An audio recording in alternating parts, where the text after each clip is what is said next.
दोस्तों राम राम सामा ठाकुर दोस्त ठाकुर बाला ठाकुर मित्र हुकुम सिंह। आज मुकनगढ़ में पूर्व सांसद संतोष सालावत जी अंत्योदय योजना के जनक और दीनदयाल उपाध्याय जी जन्म जयंती पर बूथ महोत्सव और बूथ जीतो अभियान कहें कुछ भी आप समझ सकते हैं कि भाजपा की जो सबसे मजबूत कड़ी है बूथ को मजबूत करने के दृष्टिकोण में उस कार्यक्रम में आप देख पा रहे हैं कि बीजेपी के तमाम मुकनगढ़ ब्लॉक के तमाम चेहरे मौजूद हैं। इधर ही इंदौरी दिखाई साहब दिखाई दे रहे हैं, आपको तमाम लोग दिखाई दे रहे हैं, सब लोग हैं। मैडम, मैंने देखा अभी कि आपकी सक्रियता मतलब आपकी यूँ कहें कि आपसे लोगों का जुड़ाव है और जैसे आप आ रहे हैं लोग सेल्फी का दौर भी देखा, तो ये कह सकते हैं कि चाहे पूर्व सांसद हैं लेकिन लोकप्रियता का पैमाना और जन की या झुंझुनू की जनपद की प्रिय नेत्री के रूप में अभी भी लोगों के दिलों में मौजूद हैं। मैं ये नहीं कहूँगी कि मेरा क्रेज है या लोकप्रियता है, लोग मुझसे स्नेह रखते हैं, मैं लोगों से स्नेह रखती हूँ, इसका ये परिणाम है। ये मैं अपना परिवार इनको मानती हूँ, ये अपने परिवार की बेटी मुझे मानती है। ये कोई नेता के लिए नहीं है, नेता तो मैं हूँ ही नहीं, मैं भी सामान्य कार्यकर्ता की तरह कार्यकर्ता हूँ। ये जो लोग मुझसे मिलने आए हैं या मेरे साथ फोटो ले रहे हैं वो एक ही कारण है कि मैं लोगों को बहुत प्यार करती हूँ, मेरे लोगों के साथ खड़ा होना मुझे अच्छा लगता है और इसी कारण लोग भी मुझसे स्नेह रखते हैं। ये स्नेह के वशीभूत आए, पद के लिए नहीं आए। सोशल मीडिया में देखते हैं आपके मिलियंस के आसपास फॉलोअर्स भी हैं और हर बात पर अपनी बात आप रखते हैं। जो सक्रियता है वो सक्रियता दर्शाती है कि तूफान के पहले की शांति, या कहते हैं कि समुद्र के पास किनारे पे घर मत बसा लेना, कभी भी समुद्र की लहरें उफान लेकर आ सकती है, तो यही दर्शाता है। नहीं हुकुम जी, मैं ग्रास रूट की कार्यकर्ता हूँ, मैं बहुत एक छोटी ढाणी से निकली हूँ, मैं हर गांव की समस्याएं जानती हूँ, मैं किसानों की, छोटे स्टेक होल्डर्स की, व्यापारियों की सब समस्याओं को इसलिए जानती हूँ कि मेरे पैर में तमाम कांटे चुभे हैं जो अभी लोगों के चुभे हुए हैं, तो मैं उस दर्द का एहसास कर पाती हूँ। मेरा मकसद मात्र यही है कि मेरे किसी के पास खड़ा होने से या पूछने से या उनको ये भरोसा दिलाने से कि मैं हूँ, इस मात्र से ही अगर उनको रिलीफ मिलती है तो मैं उस हर जगह जाऊंगी। मैं कुछ हूँ या नहीं हूँ ये मीनिंग नहीं रखता मेरे लिए, मैं इस जिले की बेटी हूँ, इस नाते मेरा फर्ज बनता है, मेरा कर्तव्य बनता है, मेरा धर्म बनता है कि मैं हर परिवार के साथ खड़ी हूँ। मैं हूँ आपका ये जो बात कही आपने, उपस्थिति हो रही है 2023 के संदर्भ में भी यहाँ की ये जो पब्लिक खड़ी है, अभी बात भी कर रहे थे कि मैं हूँ, वो 2023 या 2024 कुछ तो सोच रखा है संतोष सालावत जी ने। मैंने सब कुछ पार्टी पे छोड़ रखा है, जो आदेश पार्टी मुझे देगी। उन्होंने घर से उठा के मुझे लोकसभा और विधानसभा में भेजा था, पार्टी का आदेश जैसा भी होगा जी, जो भी भाजपा की टिकट लेके आएगा, कोई भी बंदा हो, मैं प्रण प्राण से उसके साथ लगूंगी, मैं पूरी शिद्दत से काम करूंगी और ये मैंने किया है क्योंकि मैं पार्टी की बोर्न कार्यकर्ता हूँ, मैं उधार में आई हुई नहीं हूँ, इस पार्टी में जन्म लिया है मैंने और इसी पार्टी के झंडे में लिपट के मरना चाहती हूँ, यही काम करना है।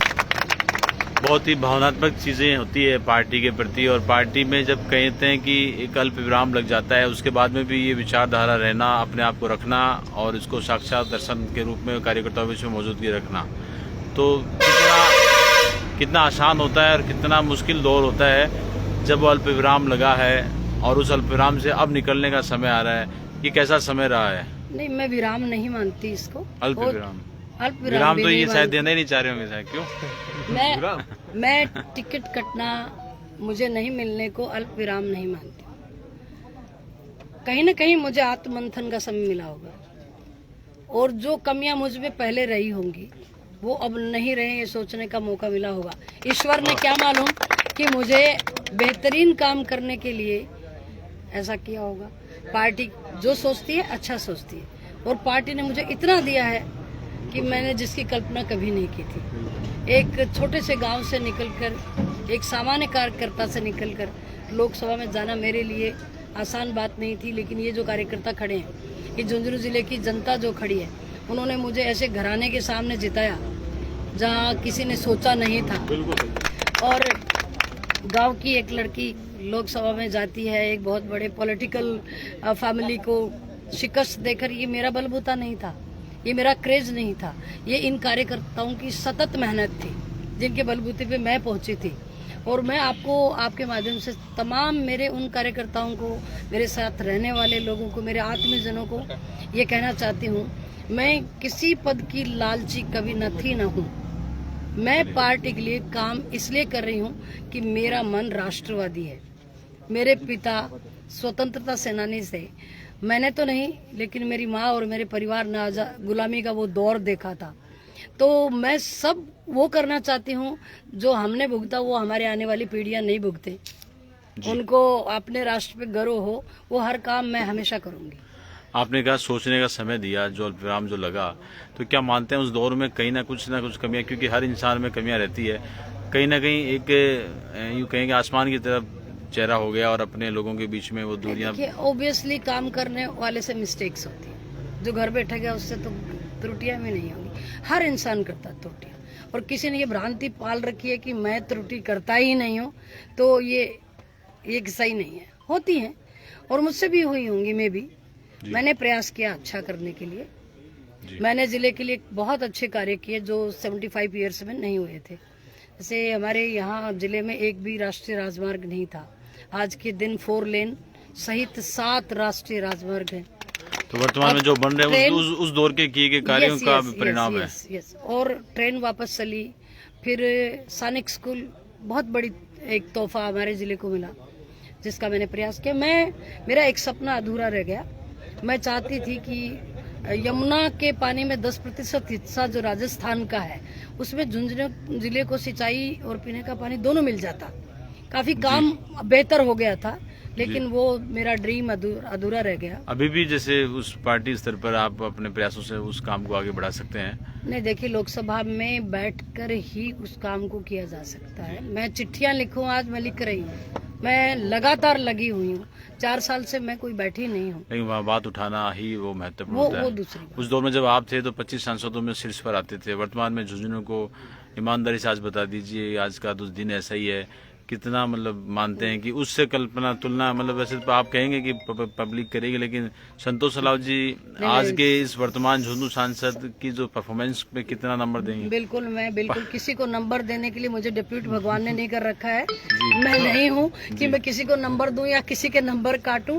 वो हमारी भारतीय जनता पार्टी के कार्यकर्ता हैं जो आप लोकसभा में काम कर रहे हैं। अनुभवी सांसद के रूप में आपके कार्यकाल को देखें तो आप सजेशन तो देते होंगे कि अपनी बात को इस तरीके से। नहीं, सबकी अपनी कार्यशैली है, सबका अपना स्वभाव है जो इन बिल्ट हमारी हेरिट से हमको मिलता है।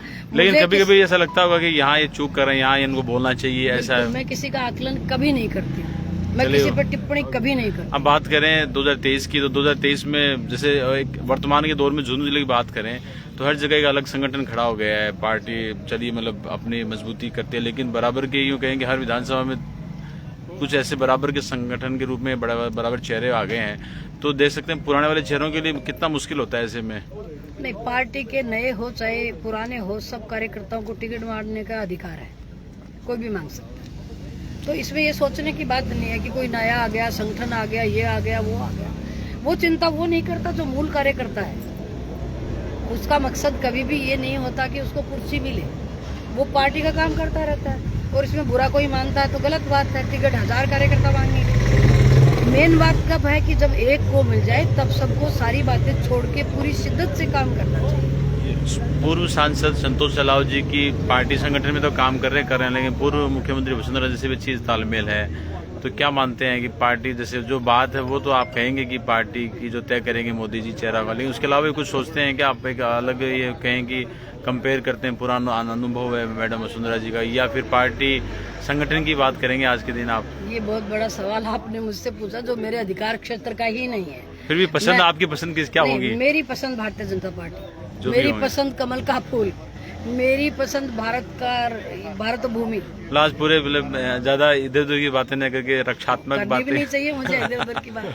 चलिए लास्ट अंतिम सवाल ये बताइए कि हम देख रहे हैं कि अभी भी मतलब कोविड के दौर के बाद में भी अपने आप को आप एकदम स्वस्थ आपने रख रखा है, तो किस तरीके से अपना दिनचर्या आपकी लगातार चल रही है? मैं योगा करती हूँ, बहुत सारी एक्सरसाइजेज करती हूँ, मैं अंट शंट खाती नहीं हूँ और खुश रहती हूँ, और कोशिश करती हूँ कि मेरे कारण किसी के चेहरे पे एक खुशी आए एक दिन में, बस। और खुशियाँ लौटा रही है। चलिए आपने बहुत महत्वपूर्ण समय दिया, बहुत बहुत धन्यवाद आपका।